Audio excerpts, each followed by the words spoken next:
But after that, I find out it's very exciting project by argument.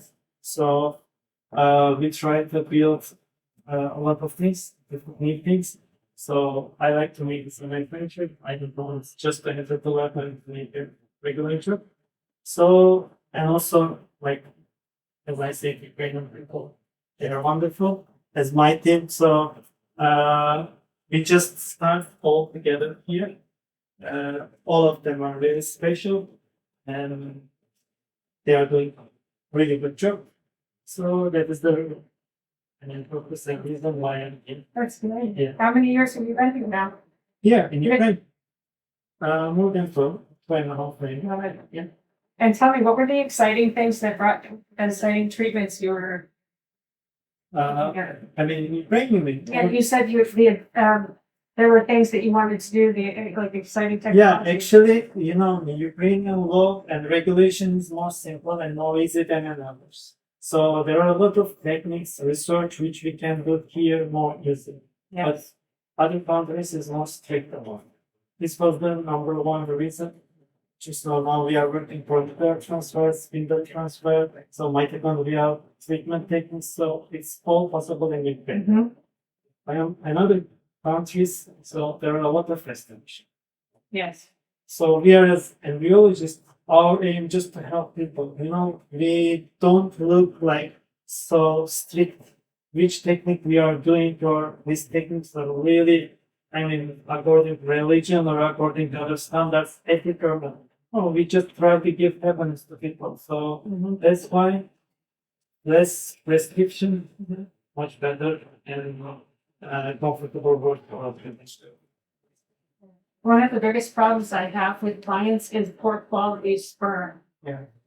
What would you recommend? Okay, I mean, across all things, poor morphology, it can be almost everything. actually, of course, it's not easy to fight with manufacturers. Of course, there are a lot of pills, antioxidants, supplements, and everything. So we have our urology department. So if we have such a case, just we are getting consultation and try to give. But of course, people doesn't have time to use like 2-3 months this supplements because it's time. They want to go. They want to leave more faster and more quickly. Of course, we built a lot of different techniques here, which we are trying to use. Much popular one, sperm chip technology. So with sperm chip, we try to avoid sperm DNA fragmentation. Of course, it's giving a chance to us to find better morphological sperm, and it's directly affect to every part. This is the only possible technique which can help for sperm DNA fragmentation and sperm morphology. Can you actually tell like the percentage? Does it increase like 10% or is it very big? Depends of case, of course. Okay. Depends of case. If patient has really a high level of sperm DNA fragmentation, this affects so much.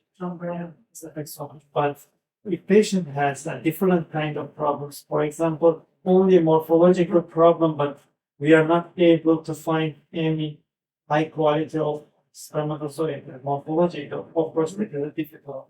So that's only depends of experience of embryologists. And volume? Sorry? Volume of sperm? For IVF, is actually volume and concentration. And this technology is not a big question. So we need only like a motile sperm. And if we have little bit better morphology, there are a lot of additional techniques which we can increase chance of. That's great. In general, everyone says, when I ask them what they're most afraid of, they all say that it won't work, that the egg, that the embryo will not stick or implant or whatever it is they use. What do you think the biggest factor in the success is? Yeah, actually, there are different thoughts. Mostly people say, okay, 50% embryo, 50% embryo quality. Of course, it's not easy to read, but while we can understand much more easily because we have surrogacy program. So one side surrogacy program, one side regular patient program. If you compare them, so you will see, of course, huge difference on pregnancy rate with surrogacy program. So that means like because surrogate already has a child, according to regulation, and already they have, let's say, good endometrial condition. So that's of course a fact. But our doctors, IVF doctors, new specialists have up to 20 years experience. They work with surrogate, donor, regular patient, like most of them up to 40 years old patients. So they know how to prepare well endometriosis. If embryo is perfect and employed after the injuries, of course there is a big chance. But still, like we are always communicating with the doctors. So to find exactly for embryo transfer because of the implantation needle. Now our doctors have a big experience, so they calculate well when we should do exactly embryo transfer. So if we do with employed embryo and right date for the embryo transfer, of course chances are good. And this is probably one of the reasons you prefer frozen embryos. Yeah, definitely.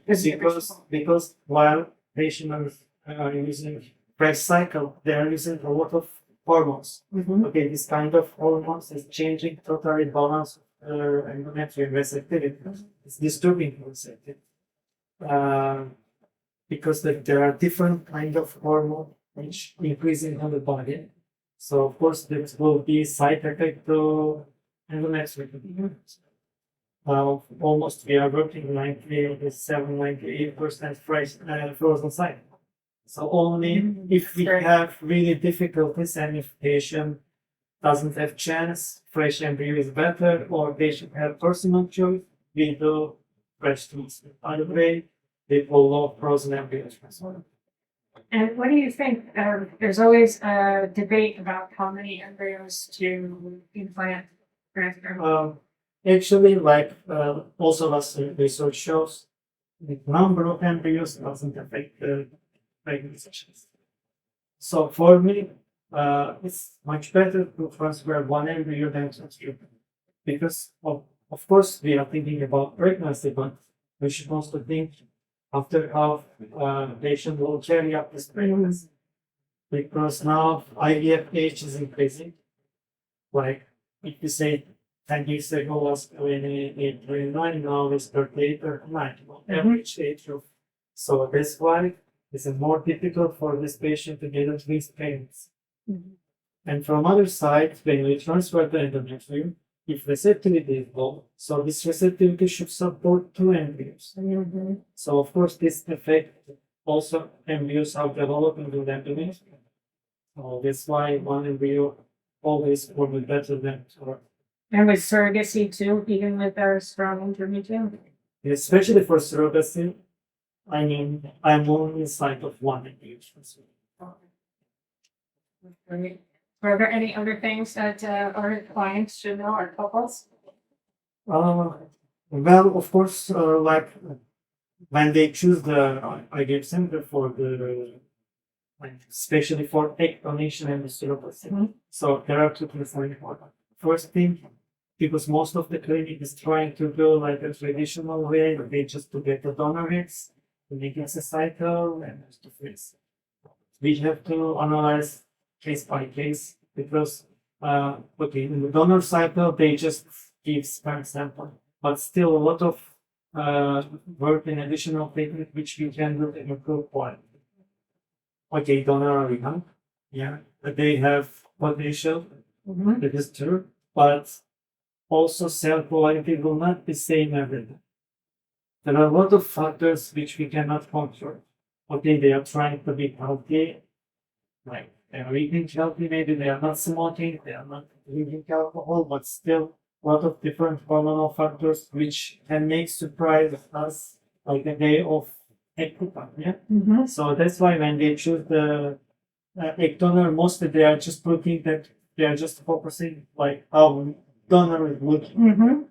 Actually, this is for me the biggest mistake. Of course, they have right to choose like typical how they look, but what we are doing here when patient is asking question about donors, we just prefer to give them information about previous cycle. For example, how were their oocyte quality, how were the last persistent outcome, number of haploid embryos. So this should be priority for patient to choose the haploid. I agree. Not just phenotypic patient. Mm-hmm. Beautiful. Okay, every donor is beautiful. Every woman is beautiful. Actually, yeah, this should be priority. Then the chance will be increased. That's very important. It's very. For the dressing room, they change out here. Mm-hmm. And if they have like husband couples, like relatives waiting in the waiting room. From the operation room has a special key, so only our team can enter access. In andrology and embryology is totally different. Only embryologist can access. So other Excellent. staff can have access to all of them. So basically, we have 3 patient rooms. I will say there's some free. Yep, here is free. So each room we have 2 beds because mostly we have after the operation 1 or 2 hour maximum we are keeping the patient. So there are circulation. That's why 3 rooms is enough for us. Mm-hmm. Each room has their own toilet and bathroom. So each bed has, as you see, the button. So when they need a nurse, so they just push the button and nurse comfort everything. How many how many transfers do you do in a day? Monthly we have up to 100 transfer. So yearly we have 1,000 up to 1,200 IVF cycles. As you see, that's which I show you from the semen collection room. So we receive the material here. Then, as you see on the laminar, we have the screen with a chip reader. So she just take the semen gap and to get registration with the chip and to see all information of patient. Mm-hmm. That means that we confirm this patient is the real patient and we protect from the mix of the biological material. Great. We do here the different techniques. We do here sperm fragmentation, DNA fragmentation. We do here oxidative stress tests, regular morphology, and all sperm parameters. Also, we are doing MAR tests.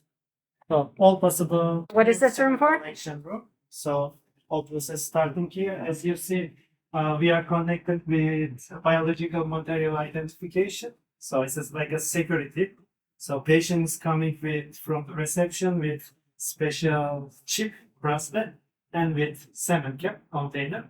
So they just read the chip here and they see all information. Their information on